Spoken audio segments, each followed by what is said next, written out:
Bonjour à tous, bienvenue au domaine pour une nouvelle vidéo. Je tourne cette vidéo le 15 décembre, donc on va bientôt passer dans l'hiver. Donc je vais en profiter pour vous montrer tous les travaux que l'on a fait depuis l'automne.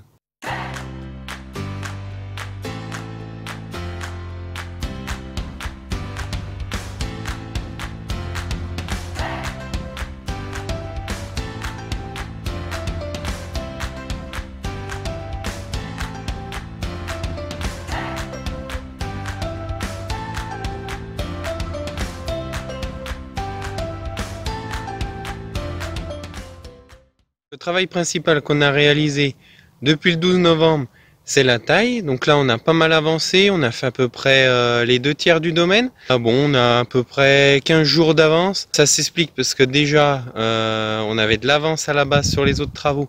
Donc on a commencé une bonne semaine plus tôt. Et puis, comme on a un apprenti maintenant, ça fait pas mal de boulot dans une semaine. Bon, pour la taille, rien de nouveau par rapport à la vidéo sur la taille qu'on vous avait fait l'année dernière. Je voulais juste vous montrer un peu les spécificités de l'année, parce que comme on a eu un gros épisode de gel mi-avril, ça se ressent un peu sur les bois, même ça se ressent un peu, voire beaucoup, sur certaines parcelles ou dans certains secteurs de parcelles, par exemple surtout sur les bas. Vous allez voir, certains bio, qu'on appelle aussi coursons, n'ont pas donné de bois, donc ça oblige un peu à adapter notre taille pour avoir notre baguette, pour pouvoir faire du vin quand même l'année prochaine, même si on n'a pas les bois que l'on souhaite. Parce que bon, des bio ou des coursons qui ne donnent pas de bois, ça arrive, tous les ans on en a, ça c'est la nature. Pourquoi? Certains ne sont plus alimentés en sève, ou les bourgeons sont mangés par un mange-bourgeon, ou cassés. Il peut y avoir tout un tas de causes qui fait qu'un bio ne donne pas de bois. Mais bon, ça arrive, mais c'est assez peu fréquent. Voilà, on en croise de temps en temps. Bon, là, avec le gel, il y a certains secteurs, c'est pas sur tous les pieds, mais pas loin. Alors, bon, il faut trouver le bois ailleurs. Et principalement, on a tendance à le prendre sur la baguette.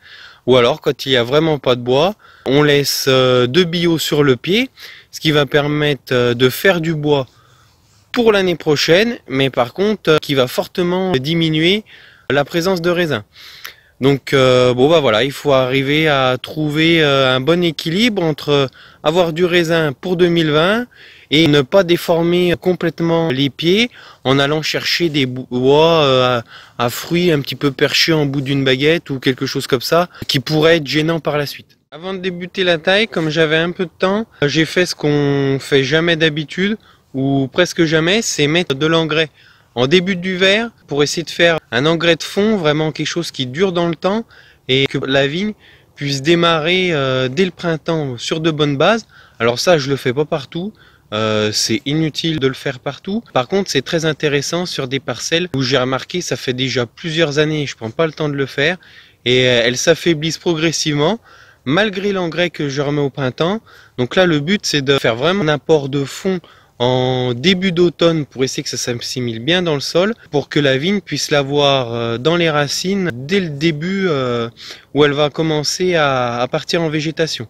Donc j'ai fait ça principalement sur la parcelle dont je vous avais parlé dans une vidéo précédente. Vous pouvez retrouver la vidéo dans la description ou dans le petit i sur YouTube. C'était une parcelle un petit peu, même voire beaucoup à l'abandon. Il n'y avait rien eu de fait depuis des années. Les bois sont tout maigrelets, donc voilà. Là, c'est vraiment la parcelle typique où il fallait vraiment faire quelque chose pour essayer que cette parcelle puisse se remettre et se mettre à produire comme il faut dans les années à venir. Donc j'ai fait ça sur cette parcelle-là, et puis sur 2 autres parcelles, non même 3 autres parcelles, pareil, c'est des parcelles que j'ai repris, qui crèvent un petit peu la dalle, parce qu'il y a de l'herbe, il y a eu de l'herbe, que j'essaye de détruire progressivement, mais comme c'est de la fétuque, c'est assez difficile à s'en débarrasser. Donc voilà, sachant que pour mettre toutes les chances de mon côté, je referai un passage courant mars avec un engrais qui se décompose un petit peu plus vite pour pareil donner un bon coup de fouet au démarrage et espérer qu'elle fasse suffisamment de bois pour les années futures et progressivement commencer à produire plus de raisins. Là on se retrouve dans notre plantation. Donc je vous l'avais montré dans la vidéo le point avant les vendanges. Donc on a mis, vous pouvez voir derrière moi, presque tous les piquets. Donc ça c'était un gros travail qui a été fait juste après les vendanges. Donc il reste plus qu'à mettre les piquets sur 6 rangs, les piquets de tête. Et puis après on pourra attaquer vraiment le montage de la vigne avec les arcs-boutants et le tirage des fils. Je vais vous montrer, bon alors, elle était pas très jolie, bon c'est toujours la moins jolie plantation qu'on ait fait. Mais avec les pluies qu'on a eues courant septembre, début octobre, la végétation est pas mal repartie, donc bon les pieds sont pas extraordinaires, mais bon il y a quand même un peu de végétation, et puis surtout on a presque pas de pieds crevés, donc ça c'est le plus important. Elle aura toute l'année 2020 pour vraiment refaire du bois, et puis espérer faire une récolte correcte pour sa première année en septembre 2021. Je vous montre ça. Bon là vous pouvez voir, il y a deux jolies branches, bon rien d'exceptionnel au niveau végétation, hein, c'est même plutôt maigrelet, mais on voit bien, il y a pas mal de bourgeons. Quand on enlève le bourgeon, le bois est bien vert dessous, donc ça c'est un pied qui est encore vivant, donc qui a encore du potentiel pour les années à venir. Après heureusement, bon, il y a des pieds quand même avec un développement beaucoup plus important, vous pouvez voir là. Donc voilà, rien n'est perdu sur la plantation, même loin de là. Bon, c'est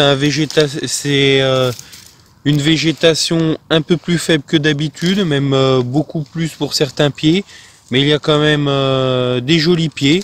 Donc voilà, tout va se jouer l'année prochaine. Tant que je suis dans la plantation, je vais vous montrer la plantation de l'année dernière, donc qui elle a beaucoup moins souffert du sec. On a des jolis bois, donc ça va être très prometteur pour cette année, qui va être cette année 2020, qui va être la première année de récolte sur cette parcelle. Donc là vous pouvez voir les pieds qui avaient été attachés courant fin mai, début juin de cette année. Donc vous voyez que les brins sont bien droits. Il y en a un grand nombre, donc là ça va être assez facile. Il va juste falloir sélectionner le mieux placé, le plus droit, qui n'est pas abîmé. Donc là, en plus, on a des bois d'un gros diamètre, assez nombreux. Voilà, il n'y a plus qu'à faire le travail. La vigne est assez vigoureuse, donc c'est assez prometteur pour la récolte 2020. On devrait pouvoir, sauf incident climatique, faire une jolie récolte. Toujours en travail sur le palissage. On a aussi remplacé tous les piquets cassés au cours de la saison, qui tenaient plus trop debout, toutes ces choses-là. Pareil, les arcs-boutants cassés. Donc on a mis à jour le palissage, donc de ce côté-là, tout est bon. Alors ici on se retrouve dans la parcelle dans une des parcelles où j'ai mis de l'engrais. Donc bon, la nuit commence à tomber, je sais pas si vous allez voir grand chose, et puis si c'est très flagrant à l'image. Mais bon voilà, c'est pour vous montrer que c'est assez maigrelet. Et puis vous allez voir la fétuque à la base des pieds.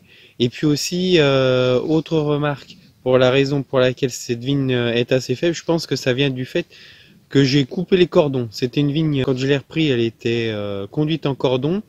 Sauf que le problème du cordon sur le gamay, bon alors c'est sûr que niveau taille, si on est équipé d'une pré-tailleuse, le gain de temps est imbattable. Le problème c'est qu'on gagne aussi beaucoup de temps pour la vendange, parce que ça fait pas de vin. Donc moi je suis repassé en baguette, et je pense que bon bah le cordon a quand même pas mal de réserve dedans. Ça, entre l'herbe et le cordon qui est tombé, ça n'a pas dû faire du bien à la vigne, donc voilà, je suis obligé de remettre un peu d'engrais pour essayer de compenser un peu ces deux choses. Ici on voit bien par exemple un reste de cordon, donc il n'était pas possible de mettre une baguette et un billot tout sur la même partie. Donc voilà, sur certains pieds on peut voir encore le cordon qui reste, tant que je pourrais pas tout mettre sur la même partie du pied. Bon bah voilà, on a fait le tour des différentes parcelles, des différents travaux qu'on a fait cet automne. On se retrouve tout de suite au cuvage pour voir où en sont les vins. Donc on se retrouve en cave pour parler des vinifications. Donc les rouges, tout est quasiment fini. Les bourgognes rouges, les malots sont faites. Donc là, place à l'élevage. Donc tout ce qui est bourgogne rouge, c'est élevé en cuve avec juste notre cuvée bourgogne rouge en cras qu'on a mis dans ces deux fûts. Donc voilà, là le gros du travail est fait. Pour les rouges, on n'a plus qu'à attendre. Et juste les gamay qui sont encore en cours de vinification, bon, qui sont en train de finir. Il y a 86% des malots de fête. Bon, ça bricole un petit peu, on n'a pas été embêté du tout. Juste là pour finir. Bon, bah, on n'a qu'à attendre. On continue de chauffer à 20 degrés. Donc normalement, ça devrait se faire. Bon, dans le pire des cas, si ça reste bloqué tel que, c'est pas dramatique. Après, pour les blancs, c'est un petit peu plus compliqué. Les bourgognes blancs, bon, les fermentations alcooliques sont finies. Après, pour les autres cuvées, il reste entre 5 grammes et 17 grammes de sucre. Donc là, on va sûrement devoir, pour tout ce qui est en fût, sortir des fûts et puis pareil, mettre en chauffe. Soit juste avec la chaleur, les levures vont se relancer, ou sinon, comme on est en levure indigène, on va être obligé de les réensemencer. Sachant que ce qui doit poser problème, bon, la cave c'est pas mal refroidi, donc des températures moins favorables pour le développement des levures. Et aussi, contrairement à ce que je pensais, on a une acidité qui est assez élevée. On a autour de 4,20 g, 4,50 g d'acidité, donc ce qui est quand même assez important. Et en plus, on devrait frôler pour les vins finis 14, 14,5. Donc un taux d'alcool qui est assez important avec une acidité importante, ce qui rend pas du tout facile la tâche des levures. Donc on va voir. À mon avis, on aura sûrement à ensemencer avec des levures qui sont un peu plus costauds et faits pour se développer dans ces conditions. Donc comme je vous l'avais dit dans notre vidéo sur les levures indigènes, on ne levure pas systématiquement, mais dans certains cas, avec des vins qu'ils nécessitent, on est obligé de le faire tout simplement pour pouvoir finir les vinifications. Du coup, ça traîne un petit peu en longueur, mais c'est pas dramatique. Les vins continuent à travailler, c'est bien, on a le temps. On va pas embouteiller avant fin juin, donc on a tout le temps de travailler les vins. En plus, ils ont beaucoup fermenté à froid, donc c'est ce qui permet de développer beaucoup d'arômes. Donc ces paramètres du vin, c'est un petit peu un inconvénient parce que ça rend pas les choses faciles pour les levures. Par contre, avoir un équilibre alcool, taux d'alcool, donc taux de sucre de base auquel on les a ramassés et un tel taux d'acidité, c'est assez intéressant. On s'attendait pas à ça avec les températures qu'on a eues. Normalement, les fortes températures ont tendance à dégrader l'acidité du vin, mais preuve qu'il a fait tellement chaud que ça a bloqué la vigne et que ça n'a pas eu une réelle incidence. Donc ça va faire des vins très équilibrés. Donc on part sur un très bon millésime. Voilà, on a fait le point un petit peu sur tous les travaux en cours, tout ce qui s'était passé ces dernières semaines. J'espère que cette vidéo vous a plu. N'hésitez pas à poser vos questions en commentaire. À la prochaine au domaine.